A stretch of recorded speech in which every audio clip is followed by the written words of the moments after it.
사도신경 고백함으로 8월 14일 금요일 새벽기도에 함께 드리도록 하겠습니다. 전능하사 천지를 만드신 하나님 아버지를 내가 믿사오며 그 외아들 우리 주 예수 그리스도를 믿사오니 이는 성령으로 잉태하사 동정녀 마리아에게 나시고 본디오 빌라도에게 고난을 받으사 십자가에 못 박혀 죽으시고 장사한 지 사흘 만에 죽은 자 가운데서 다시 살아나시며 하늘에 오르사 전능하신 하나님 우편에 앉아 계시다가 조리로서 산자와 죽은 자를 심판하러 오시리라. 성령을 믿사오며 거룩한 공회와 성도가 서로 교통하는 것과 죄를 사하여 주시는 것과 몸이 다시 사는 것과 영원히 사는 것을 믿사옵나이다. 아멘. 찬송가 310장으로 하나님께 찬양드리도록 하겠습니다. 오늘 이 새벽에 하나님께서 저희에게 주신 말씀은 에스겔 39장 21절부터 29절까지의 말씀입니다. 이 말씀을 우리 함께 봉독하도록 하겠습니다. 내가 내 영광을 여러 민족 가운데에 나타내어 모든 민족이 내가 행한 심판과 내가 그 위에 나타낸 권능을 보게 하리니 그날 이후에 이스라엘 족속은 내가 여호와 자기들의 하나님인 줄 알겠고 여러 민족은 이스라엘 족속이 그 죄악으로 말미암아 사로잡혀 갔던 줄을 알지라. 그들이 내게 범죄하였으므로 내 얼굴을 그들에게 가리고 그들을 그 원수의 손에 넘겨 다 칼에 엎드러지게 하였으되 내가 그들의 더러움과 그들의 범죄한 대로 행하여 그들에게 내 얼굴을 가리었느니라. 그러므로 주 여호와께서 이같이 말씀하셨느니라. 내가 이제 내 거룩한 이름을 위하여 열심을 내어 야곱의 사로잡힌 자를 돌아오게 하며 이스라엘 온 족속에게 사랑을 베풀지라. 그들이 그 땅에 평안히 거주하고 두렵게 할 자가 없게 될 때에 부끄러움을 품고 내게 범한 죄를 뉘우치리니 내가 그들을 만민 중에서 돌아오게 하고 적국 중에서 모아 내어 많은 민족이 보는 데에서 그들로 말미암아 나의 거룩함을 나타낼 때라. 전에는 내가 그들이 사로잡혀 여러 나라에 이르게 하였거니와 후에는 내가 그들을 모아 고국 땅으로 돌아오게 하고 그 한 사람도 이방에 남기지 아니하리니 그들이 내가 여호와 자기들의 하나님인 줄 알리라. 내가 다시는 내 얼굴을 그들에게 가리지 아니하리니 이는 내가 내 영을 이스라엘 족속에게 쏟았음이라. 주 여호와의 말씀이니라. 아멘. 네, 오늘 저희가 나눌 말씀은 에스겔 39장 마지막 부분입니다. 저희가 이 곡에 대한 예언의 내용을 계속 쭉 살펴봤는데 오늘 이 본문은 그 예언의 내용의 마무리 마지막 부분입니다. 그리고 에스겔 25장부터 심판과 회복에 대한 예언이 쭉 이어졌는데요. 오늘 본문이 그것에 대한 결론 부분으로 그렇게 생각할 수도 있겠습니다. 그리고 난 뒤에 40장부터 완전히 분위기가 달라지는데요. 새로운 내용, 다시 말해서 새 성전의 환상이 쭉 이어집니다. 그래서 오늘 39장을 마무리하고 40장에서 그게 새롭게 펼쳐지는 환상에 대해서 저희가 이제 나누게 될 것입니다. 이런 부분들을 생각하면서 오늘 내용을 보도록 하겠습니다. 21절을 먼저 보시면 내가 내 영광을 여러 민족 가운데에 나타내어 모든 민족이 내가 행한 심판과 내가 그 위에 나타낸 권능을 보게 하리니 모든 열국이 하나님의 심판을 보게 된다 하는 거죠. 지금 이 곡에 대한 심판을 이 하나님께서 곡에 대해 심판하시는 모든 것을 모든 열국이 보게 된다라고 하는 겁니다. 이 하나님의 심판은 결국 하나님의 영광을 드러내게 되는 건데요. 하나님께서 이 심판을 행함으로 인해서 열방의 하나님의 영광을 나타내실 것이다 라고 이야기를 하는 거죠. 그리고 22절 보면은 그날 이후에 이스라엘 족속은 내가 여호와 자기들의 하나님인 줄 알게 될 거다. 모든 열국은 이 심판으로 인해서 하나님의 영광을 알게 될 거다, 보게 될 거다라고 하는 거고, 한편으로 이 곡의 심판을 통해 이스라엘 백성들도 보게 될 텐데 이걸 보고 어떻게 된다는 거죠? 이 심판을 통해서 이스라엘 백성들은 하나님께서 자신들의 하나님이구나, 자신들을 회복시켜 주시려고 하는구나 라는 것을 보게 될 거다, 알게 될 거다라고 하는 거죠. 왜냐하면 이 곡의 심판은 하나님의 백성들을 대적하는 자들에게는 엄중한 심판이 되겠지만 이 이스라엘 백성들, 하나님의 백성들에게는 회복의 과정이 되기 때문에 이 하나님의 백성들을 지키시고 보호하시는 하나님이라는 사실을 알게 될 거다라고 하는 겁니다. 이 예언의 말씀을 통해서 하나님께서 이 이스라엘 백성에게 하고자 하는 말씀이 뭘까, 또 열국에 하고자 하는 말씀이 뭘까를 우리가 좀 잘 이해할 필요가 있는데요. 지금 이 에스겔서는 하나님께서 에스겔을 통해서 하나님의 백성들에게 예언의 말씀을 전하신 건데, 그런데 이 당시의 상황이 뭡니까? 이스라엘은 멸망하고 바벨론 포로로 잡혀가 있을 때 바벨론 포로지에서 이 에스겔이 하나님의 말씀을 받고 포로지에 있는 하나님의 백성들에게 지금 이 말씀, 이 예언의 말씀을 전하고 있는 거죠. 이 포로로 잡혀가 있는 이스라엘 백성들은 이런 생각을 했습니다. 하나님의 백성이고 또 하나님이 계신데 어떻게 이렇게 우리가 이스라엘이 멸망하고 그리고 이 이스라엘 백성들이 포로로 잡혀와서 이렇게 살게 됐나라고 생각하는 생각하는 모습이 있었습니다. 그러면서 하나님이 능력이 없는 것 아닌가 하는 생각을 하는 사람들이 있었다는 겁니다. 그리고 주변에 있는 나라들도 마찬가지입니다. 이 하나님이 왜 지켜주지 않고, 하나님이 지켜주셨다면 저렇게 되지 않을 텐데 저렇게 하나님이 무능력해서 저렇게 된 거 아닌가라고 이야기하는 그런 주변 나라들도 있었습니다. 그런데 지금 이 에스겔 말씀을 통해서 가만히 우리가 보면은 그렇지 않다는 사실을 분명하게 하나님이 지금 알려주고 계신 거죠.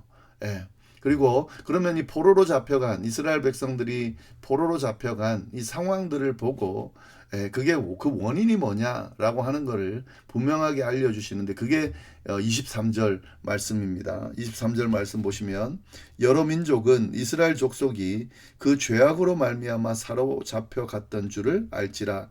그들이 내게 범죄하였으므로 내 얼굴을 그들에게 가리고 그들을 그 원수의 손에 넘겨 다 칼에 엎드러지게 하였다.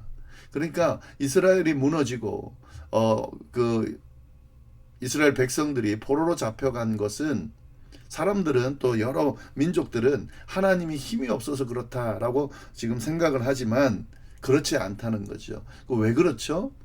이스라엘 백성들이 하나님께 범죄했기 때문입니다. 그래서 하나님께서 그들을 향해서 이스라엘 백성들을 향한 얼굴을 가리시고 그들을 대적의 손에 넘기셨다라고 하는 거죠. 그러니까 하나님 무능력해서가 아니라 하나님의 백성들이 범죄했기 때문에 그 범죄한 대가를 치르게 하는 거죠. 24절에 이어집니다. 그 내용이, 내가 그들의 더러움과 그들의 범죄한 대로 행하여 그들에게 내 얼굴을 가리었느니라. 이스라엘 백성들의 그 더러움, 그들의 범죄한 하는 그 행동들, 그대로 그냥 그 행동들을 보고 하나님께서 얼굴을 가렸다라고 하는 거죠. 이 말은 하나님이 심판하셨다라고 하는, 내버려뒀다 하는 겁니다. 그렇지 않다면 어떻게 했겠습니까? 하나님께서 보호하셨겠죠. 하나님은 이스라엘 백성들뿐만 아니라 모든 천지, 모든 나라들을 다스리는 분이십니다. 하나님께서 만약에 이 이스라엘을 공격해온 대적들을 그때 제거하겠다 하셨으면 다 제거했겠죠. 그리고 이스라엘 백성들은 망하지 않았겠죠. 또 포로로 잡혀가지 않았겠죠. 근데 이스라엘 백성들이 범죄한 거예요. 그 범죄함으로, 하나님 앞에 그 더러움과 그 범죄한 모습으로 인해서 하나님께서 얼굴을 가리셨다는 겁니다. 도와주시지 않으셨다는 겁니다. 내버려 두셨다는 겁니다. 도리어 대적들의 손에 넘기셨다는 겁니다. 그래서 지금 포로로 잡혀가 있다 하는 겁니다. 그러나 이렇게 끝나는 것이 아닙니다. 하나님은 이 하나님의 백성들을 심판하실 때 그들을 버리시기 위해 심판하시는 것이 아니고요. 그들을 돌이키게 하기 위해서, 그들의 잘못을 깨닫게 하기 위해서 그 심판을 하시거든요. 그래서 하나님께서 이스라엘을 회복시킬 것에 대한 이야기도 분명하게 해주십니다. 그게 25절에 나오죠. 그러므로 주 여호와께서 이같이 말씀하셨느니라. 내가 이제 내 거룩한 이름을 위하여 열심을 내어 야곱의 사로잡힌 자를 돌아오게 하며 이스라엘 온 족속에게 사랑을 베풀 것이다. 하나님께서 이 사로잡혀간 이스라엘 백성들, 하나님의 백성들을 돌아오게 할 것이다 라고 하는 거죠. 긍휼을 베풀어서 돌아오게 할 것이다. 그들에게 사랑을 베풀 것이다 라고 하는 거죠. 이 이유 왜 그러죠? 내 거룩한 이름을 위하여. 이스라엘 백성들의 그 모습 때문이 아니고요. 하나님의 이름을 위하여. 하나님의 그 사랑과 하나님의 그 신실하심, 하나님의 백성들에게 하신 그 약속을 지키기 위해서 하나님께서 그 이스라엘 백성들을 어느 정도 심판한 후에 다시 사랑을 베풀어서 회복하게 하실 거다라고 하시는 약속의 말씀을 같이 하고 계신다라고 하는 거죠. 그래서 이 말씀을 듣는 이 이스라엘 백성들, 바벨론 포로로 잡혀가 있는 이스라엘 백성들이 이 말씀을 듣고 분명하게 깨닫게 되겠죠. 아, 우리가 여기 온 것은 하나님이 무능력해서가 아니라 우리 죄 때문이구나. 우리 잘못 때문이구나. 우리 조상들의 잘못 때문이구나. 그러나 하나님이 우리를 완전히 버리지는 않으시는구나. 하나님은 우리의 하나님이고 우리에게 약속해 주신 그 약속이 있기 때문에 하나님의 이름을 위하여 우리를 회복시켜 주실 거구나 라는 희망의 메시지를 이 말씀을 통해서 들을 수 있게 되는 거죠. 26절, 27절 그들이 그 땅에 평안히 거주하고 두렵게 할 자가 없게 될 때에 부끄러움을 품고 내게 범한 죄를 뉘우치리니 내가 그들을 만민 중에서 돌아오게 하고 적국 중에서 모아내어 많은 민족이 보는 데에서 그들로 말미암아 나의 거룩함을 나타낼 때라.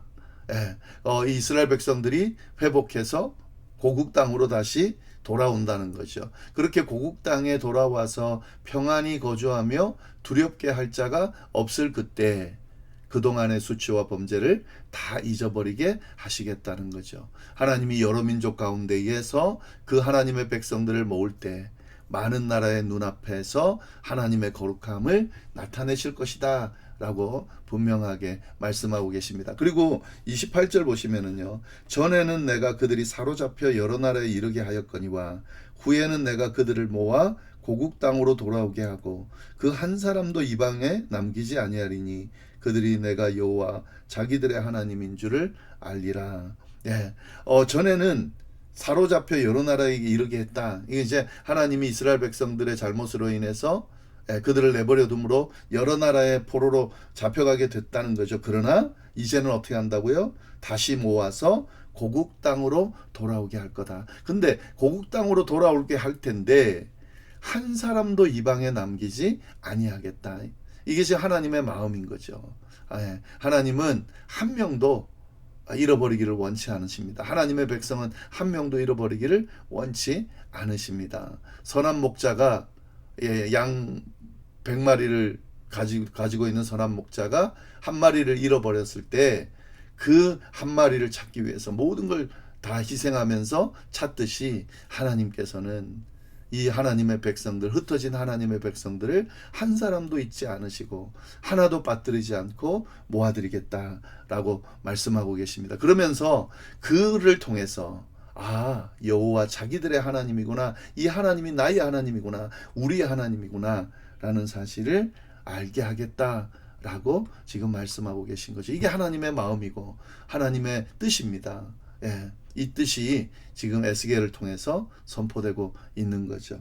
29절 마지막 말씀입니다. 내가 다시는 내 얼굴을 그들에게 가리지 아니하리니 이는 내가 내 영을 이스라엘 족속에게 쏟았음이라. 주 여호와의 말씀이니라. 이게 결론이죠. 모든 것이 결론이죠. 내가 다시는 내 얼굴을 그들에게 가리지 않을 것이다. 이제는 안 가린다는 겁니다. 이는 내가 내 영을 이스라엘 족속에게 쏟았음이라. 과거에는 하나님의 얼굴을 가리셨습니다. 그러나 이제는 다시 가리지 않겠다라고 하는 겁니다. 다시는 가리지 않겠다는 것은 영원히 가리지 않겠다는 뜻인데요. 그런데 이 이스라엘의 회복이 단순히 지금 포로로 잡혀가 있는 이스라엘 백성들의 회복만을 예언하는 것이 아니고 이것이 뭘 의미하죠? 예수 그리스도를 통해서 구원 얻는, 그 구원을 통해서 인류의 죄로 인해서 하나님의 얼굴을 가리셨는데 이 예수 그리스도의 구원을 통해서 완전히 그 죄가 사해짐으로 이제 다시는 하나님께서 우리에게 얼굴을 가릴 필요가 없게 됐죠. 그리고 이걸 증표로 뭘 주셨죠? 영을, 하나님의 영을 이스라엘 족속에게 쏟았다.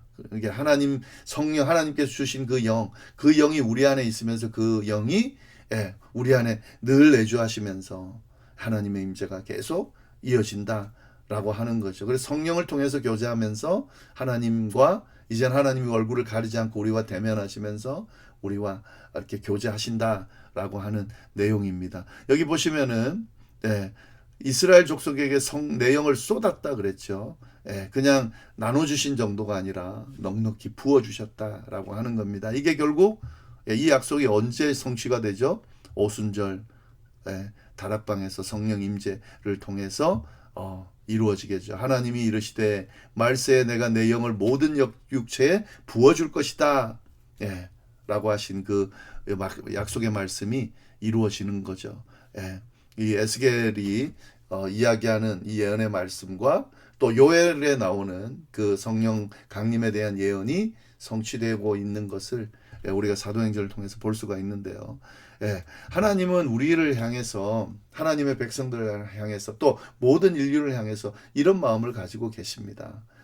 하나님이 창조한 창조물이면서 하나님께서 독생자를 통해서 구원하신 그런 하나님의 백성들이죠.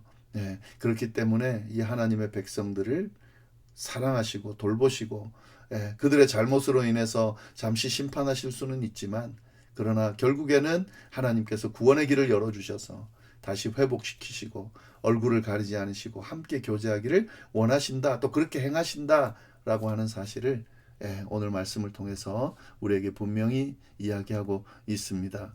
이 말씀을 잘 생각하면서 하나님의 마음이 어떠신지를 잘 깨닫고 이 하나님의 마음을 잘 헤아리면서 하나님 앞에 부끄럽지 않은 모습으로 서기를 바라고 또 하나님께서 가지신 이 사랑의 마음을 생각하면서 늘 감사하고 늘 하나님 얼굴을 가리시지 않는 하나님과 늘 성령 안에서 교제하면서 하나님과 함께 동행하는 그런 우리의 삶이 되어야 되겠습니다. 기도하겠습니다. 하나님 아버지 감사합니다. 귀한 말씀으로 또 우리를 교훈하여 주셔서 감사를 드립니다. 하나님이 어떤 마음이신지 하나님의 백성들을 향해 어떤 사랑의 마음을 갖고 계신지 우리가 분명히 알았습니다. 하나님, 이 하나님의 마음을 헤아리면서 하나님 앞에 범죄하지 않고 하나님의 마음을 아프게 하지 않고 하나님의 뜻을 쫓으면서 하나님께서 베푸신 그 사랑에 감사하면서 하나님과 늘 교제하며 사는 우리의 삶이 되도록 인도하여 주옵소서. 이어서 드리는 개인의 기도, 중보기도 위에도 함께하여 주셔서 하나님의 살아계심이 드러날 수 있도록 주여 인도하여 주옵소서. 감사하며 예수님의 이름으로 기도드립니다. 아멘.